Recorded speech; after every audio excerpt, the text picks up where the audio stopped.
حب الناس نعمة من الله، لا أحد يعرف أسرارها. قد ينالها من لا يملك شيئا، ولا يستطيع نيلها من لا يملك أموال الدنيا.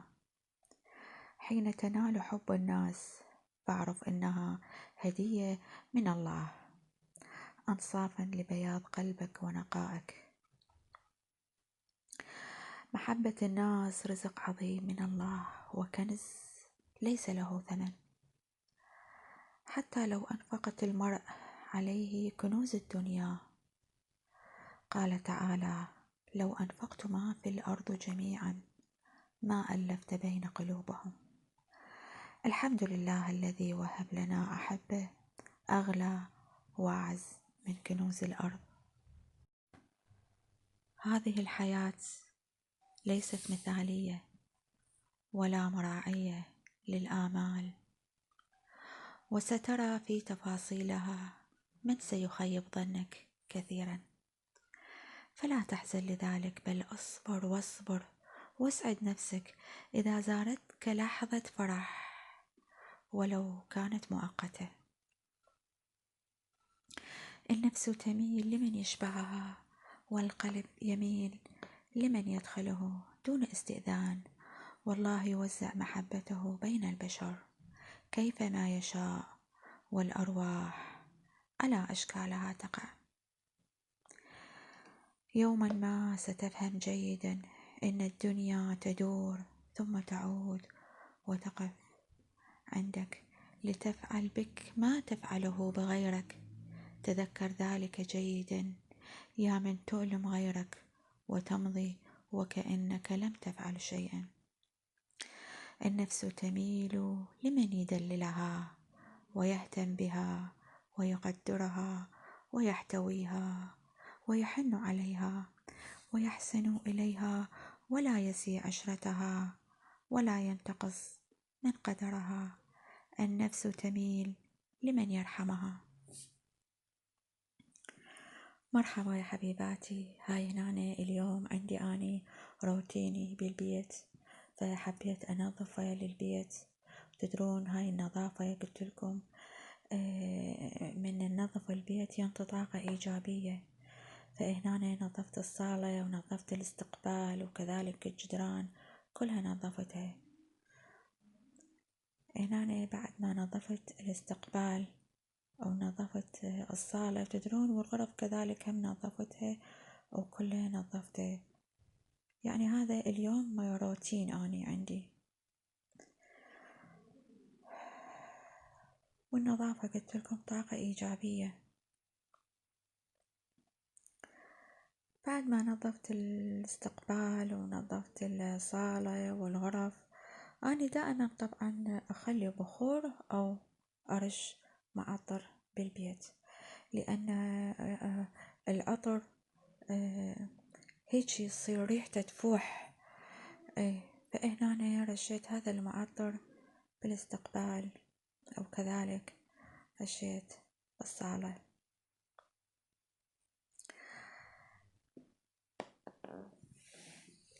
هذا العطر اسمه عطر يسرى.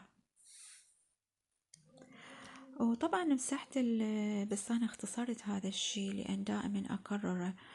مسحت السبالت، وكذلك عندي طبلات هم مسحتين، والدرج هذا هم مسحته، لأن هذا إذا ما أمسحه لونه يصير أملح لأن هو أسود.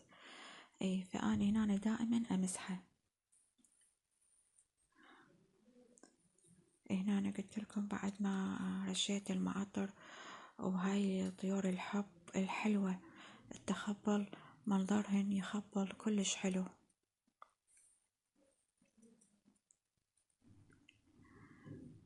يعني هذا روتيننا يوميا، يعني هذا الشيء، فأنا حبيت اليوم أنزله هذا الروتين.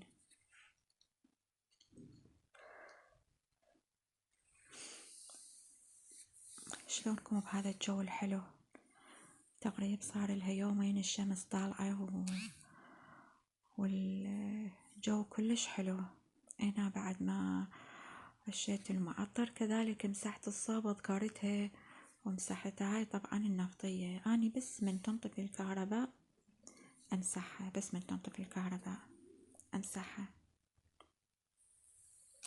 العفو أشعلها. أنا هم نسيت، من تنطفي الوطني أشعل الصوبة النفطية.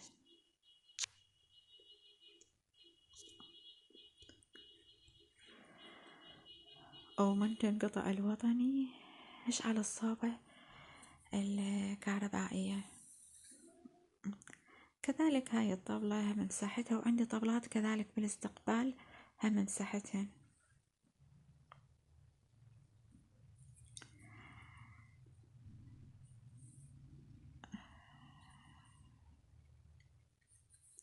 وهاي الطيور الحب تفك القلب، شحلات ألوانهن كلش حلوة، حبيت أصورهن إلكم.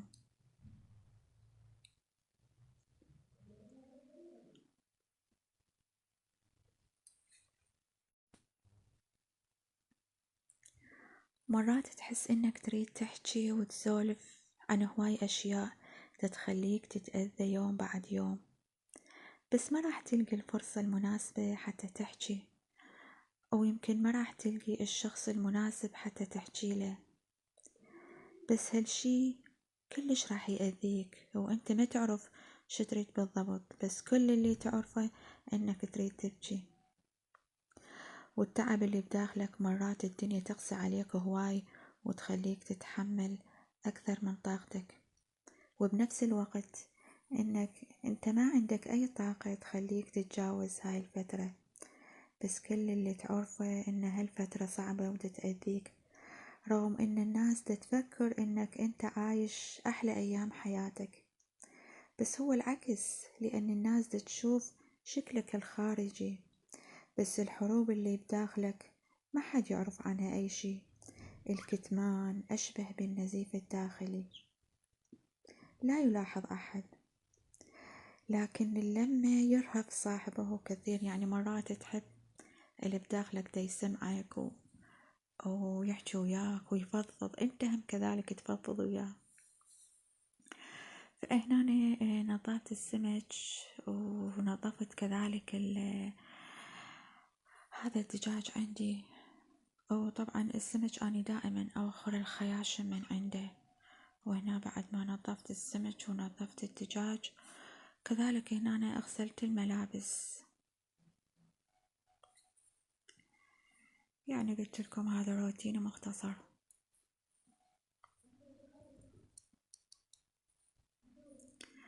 هنا بعد ما كملت الملابس خليت بصينية الفرن.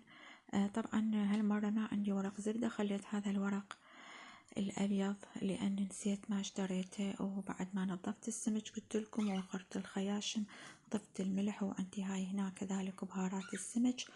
وبعد ما خليت بهارات السمك أني مقطعة البصل والطماطة كله قطعتها أقراص، وهنا الليمون عصرت عليه لأن هذا أشوي السمك. الطعم يصير كلش طيب. أدخله بالفرن. هنا طبعا راح أسوي تمن أحمر. خليت القدر على الطباخ وراح أضيف الزيت، وبعد ما ضفت الزيت العفو أضيفن الشعرية، يعني أسوي تمن شعرية. هنا أنا أحمس الشعرية ومن يصير لونها أشقر أضيف المعجون، وأحمسه كذلك المعجون ويا الشعرية، أحمسه كله سوا.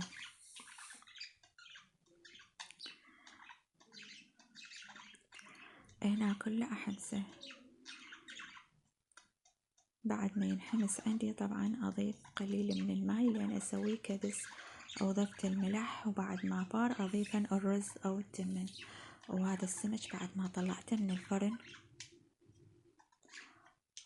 وهذا الطرشي كذلك والروبة وهذا التمن خليته بالقالب.